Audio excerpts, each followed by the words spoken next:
How to learn a heritage language. A heritage language is a minority language, either immigrant or indigenous, learned by its speakers at home as children and difficult to be fully developed because of insufficient input from the social environment.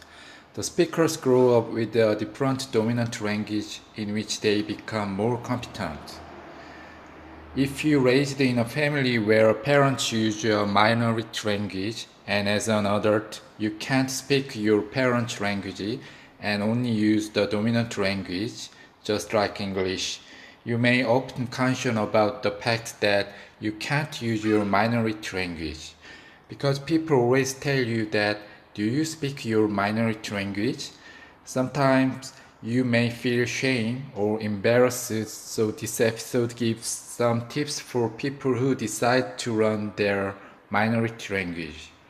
There are 6 tips, and it doesn't limit to people who have had a heritage language. I think language learners generally quite often feel shame, embarrassed, or any other negative feeling in their learning journey.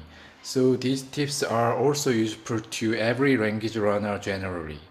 This episode includes 6 tips, but the most fresh things that I think is starting from your strengths, not a weakness in language learning.